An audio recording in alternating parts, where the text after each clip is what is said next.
Oh, hello and welcome back to the channel. Let me just take a sip of latte. Marvellous, needed that. Well, welcome back, like I've just said. This brings me to a video that is very strange for me. This post I'm doing next, to be fair, annoys me. It's the first time I've had to officially say something negative about electric vehicles. So that's a shocker straight away. But on this channel, you know, I'm always here to be honest and be truthful and say it as I see it. I don't BS or give fake news for extra subscribers or extra viewers or bell pushers or whatever. So this one's going to be a bit hurtful to me to do, but it bloody annoys me, and that's why I'm doing it. So this is all about something bad about EVs. Let me start this one by saying that I have been into EVs for 6 years, 5 different EVs, and if you're new to the channel, welcome.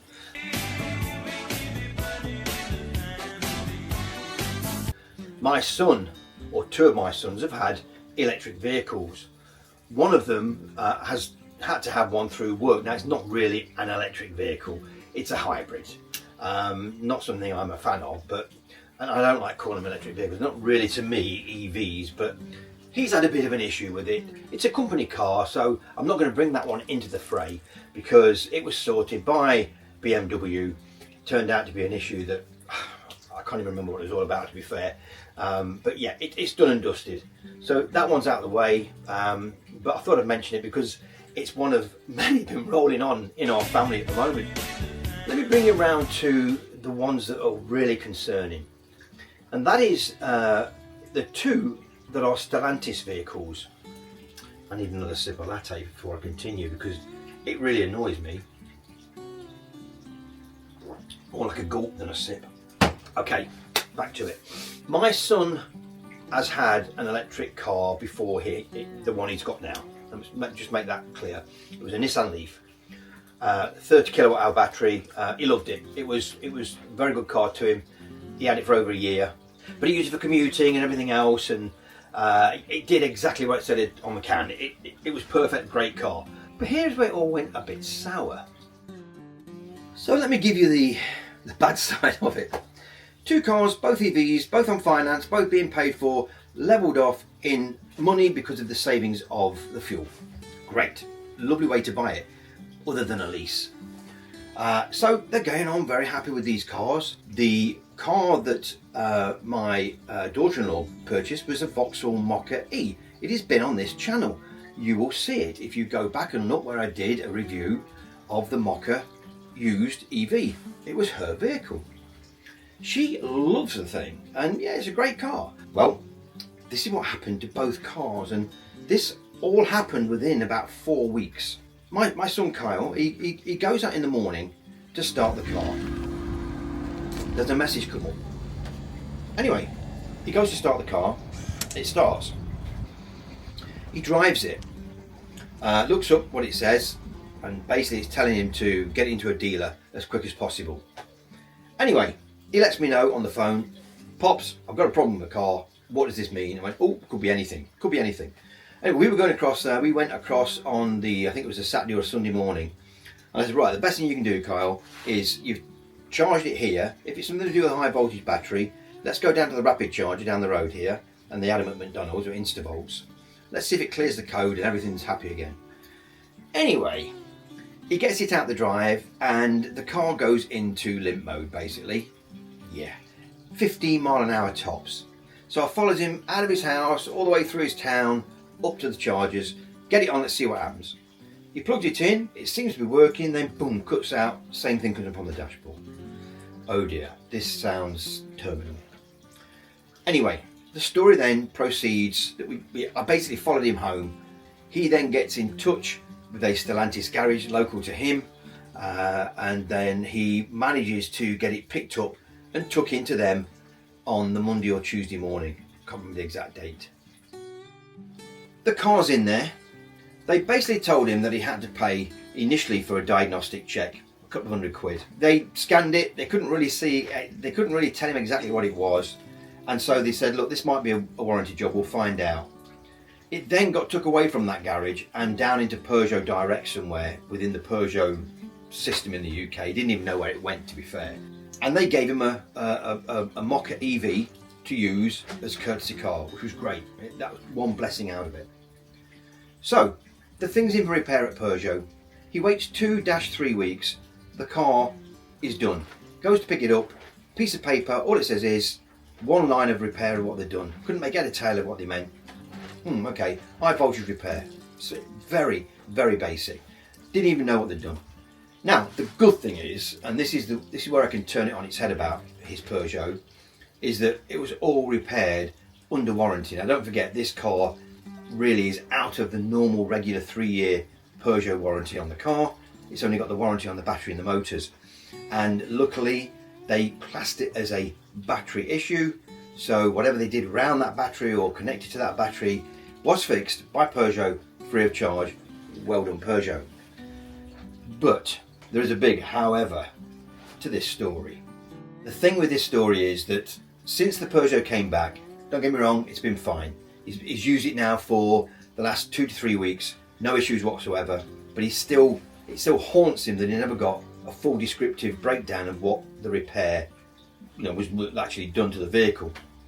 Anyway, he's happy. Well, he's not happy because he's a bit perturbed about this happening, thinking, wow, that could have been a £2,000, £3,000, £4,000 hit, for a full battery or a battery repair, whatever. And it fripped him a bit, so it put him on a bit of a downer with the car. Last week, literally last week, this is about 2.5 weeks to 3 weeks after the Peugeot came back, the Mocha E has exactly the same come up on the dashboard.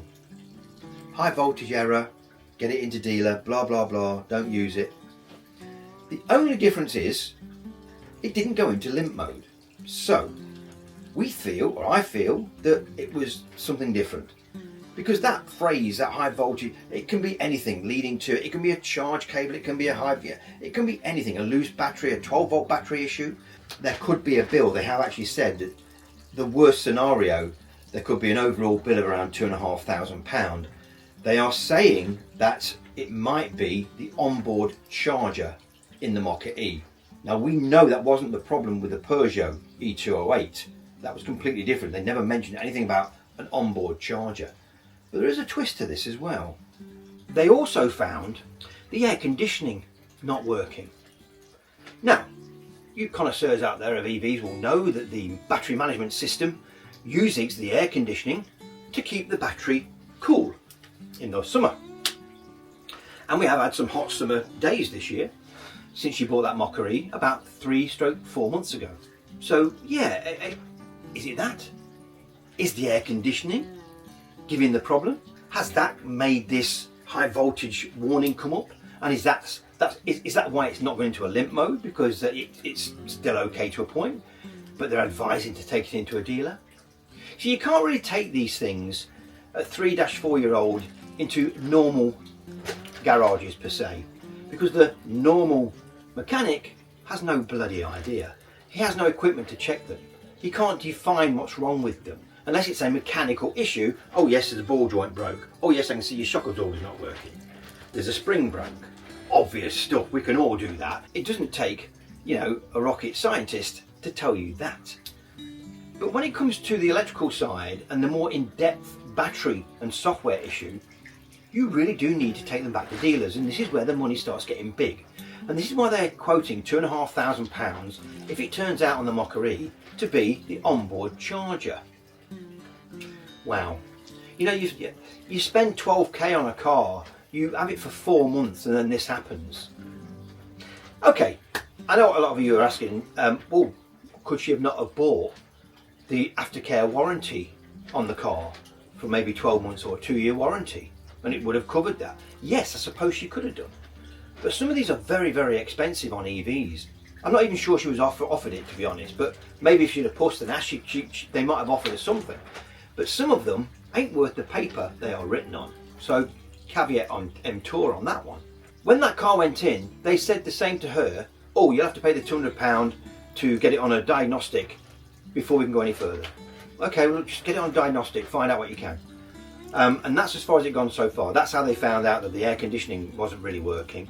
And so we're hopefully trying to relate the two together, because they are happy to repair the compressor and anything to do with the air conditioning under warranty. So far, that is the inclination we're getting.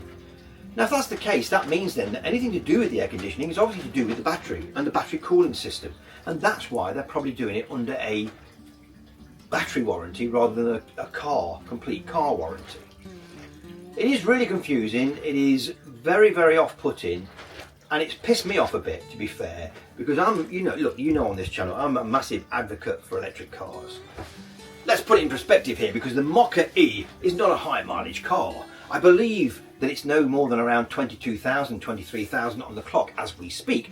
The Peugeot, by the way, now is hitting 43, 44,000 on the clock, but still not excessive mileage. I'm really hoping this turns out to be a warranty job and it is the air conditioning, because then they fix that and then don't charge her for the 200 quid to actually put it on a diagnostic and find out what's wrong with it. Why would you even look at anything deeper until you've got the air conditioning fixed, and see if that then, once you've been on the software, cleared it all, see if it goes and just stays away?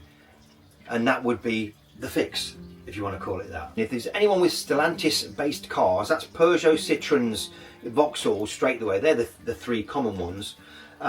If you've got any issues with them just after 3 years and you get this high voltage jobby come on and it puts you into limp mode, or you get told to take it to a dealer, please comment below. I'm very intrigued. I need to get to some nitty gritty about this, because it's bloody annoying.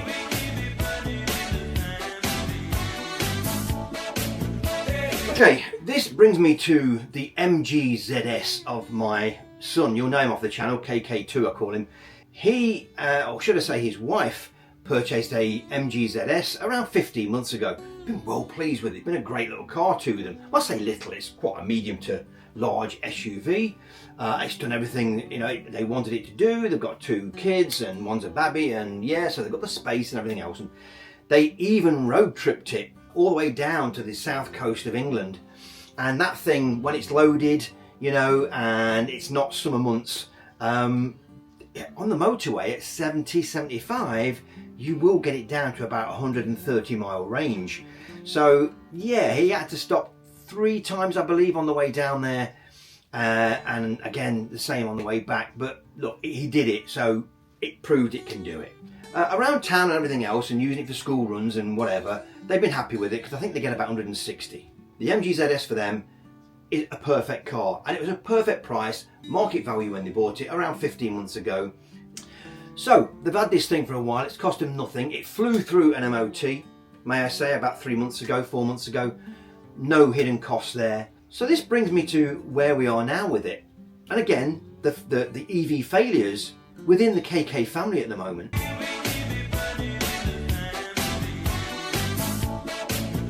So again, their vehicle is now around 4 years old, okay, getting on for 4 years old. I always thought the MG warranty was for 3 years on the first initial and then 7 years for the rest. But anyway, there's a bit of a twist to that. Now I've got to be fair here to MG. It's not as bad as the Stellantis cars, because the 2 Stellantis cars I've mentioned have both had the same kind of issue, the same program issue that's come up on the dashboard. And they both kind of have led to the same thing, and that's something to do with the battery pack or everything around it. This one, on the other hand, was a bit different. The power steering gave up when Chris, luckily when my lad KK2 was actually coming to a stop and just pulling in. Didn't happen out on the road, didn't happen as we went around a roundabout, but it failed straight away, went really hard, could not shift it. So a bit scary there. Luckily that his wife wasn't driving it, and she didn't have any kids with her. So it was a bit iffy. There's no warning about it. That's the main thing that he was concerned about. It just stopped. Couldn't turn it solid. I get a call, oh, got a problem, blah, blah, blah. Oh, right, well, he said, I'm hoping it's covered by MG warranty. Now, at that time, I was very, very sceptical. I said, no, not a chance, Chris. It ain't going to be under warranty. How old is it now? He said it's pushing 4-year-old. Anyway, did a bit of homework on Google. Got the thing into MG, which is now MG Loughborough. In fact, if you go on this channel, you'll see a a thing I did about the Sandycliff group here in Loughborough, who are now Chinese car sellers. They sell MGs and service MGs. They sell BYDs now. They sell Mazda for a while. They used to be just strictly a Ford dealer. So check out that one. It's up there. Look, that's a good one to watch about Chinese vehicles at legacy brands. But luckily it's turned out good. And I say that because to have an MG dealer in your town saves you going to Leicester, Nottingham, Derby, 15, 20, 50 miles away maybe, you know, to get something that's not got a dealership. So luckily he got it picked up by one of the family. So it was a big favour there by his brother-in-law, Matt. Hello Matt, if you're watching this, well done sir. They got it down to MG Sandycliff Loughborough. And it's been in there now quite a few days, to say the least. Now, they did actually get a courtesy car. I think you had to pay a tiny bit towards it, but anyway, got a courtesy car, a BYD, would you believe, not an MG. So they've been using that, which they've been happy with, but they say they wouldn't buy one. We might cross that bridge at a later date. So the MG's in there, power steering definitely. First thing, £90, sir, for a quick look at what the problem is. Okay, Chris said, yeah, go ahead, yeah, whatever. Diagnostic, £90. Yeah, come up saying, you know, power steering fault. Then he gets a call saying it's got to have another diagnostic to go deeper now and find out what the problem is with the problem. Don't even go there. Another £200. Well, this was getting a bit out of control. So I said to him, look, you know, just play along with it, because if it turns out to be a warranty issue, you ain't going to have to pay for it anyway. And that's the twist. So here we are now. 1 week, 10 days down, may I add, knowing that it's a power steering issue. And now he's actually had it confirmed that the whole of the power steering, they're replacing the whole lot. And it also turns out it's quite a common occurrence on these MG ZSs, especially the early ones, you know, the 69, 70, 71 plates. So if you've got one of these MGs, just a heads up, be wary of the power steering. It is common, they do foul up, but luckily for all you MG owners, and very good of MG, it comes under the warranty. Yeah, it comes under the warranty. Now I'm amazed at 4-year-old that power steering is being classed as a warranty part. Okay, whatever. Would you get that on an ICE car at 4-year-old out of warranty if your power steering failed? I don't think you would. I think that would be a definite no on warranty. So well done and thumbs up to MG for doing that. It's now at Sandycliff Loughborough, like I say, being done. Parts are ordered. I think you might get it back by Friday. So that's around about nearly 3 weeks before the parts have been ordered. They've been able to get them. Double check that it came under warranty. He's not paying for any diagnostics now, which was the other thing that peed him off. So it's all being paid for by MG. So that can't be bad.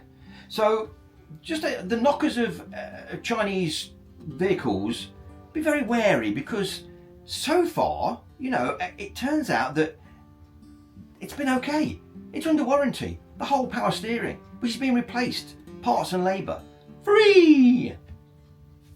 I can't see an issue with that. I just find it amazing at 3-4 years that something major like that is happening. And like I say, it can happen to ICE cars. So if you're watching this now and you're an ICE car owner and a hater of EVs, and you're thinking, haha, look at this, I'm going to use this and put it out there, this bloke, blah, blah, blah, i.e. me, is saying all these bad things about EVs, I could put a post together and do exactly the same for ICE cars. Don't get me wrong. Especially this one, the MG. The MG is not battery or electric orientated. So even if it had been the MG combustion car, it might have had the same issue. Let's just put that out there. Electronic steering. So the MG EV that we're talking about is nothing to do with the fact of it being an EV. So I'm going to clear that one as well. But I just thought I'd mention it because it's really weird how the KK family is going through some EV issues. Luckily so far, that's the Peugeot been done under warranty because it was battery related. We're not 100% sure what it was yet. The MG is being done under warranty, so that's going to not cost a penny. Now, we did hear rumours of if that wasn't under warranty, it could have been a £2,500 job for the MG.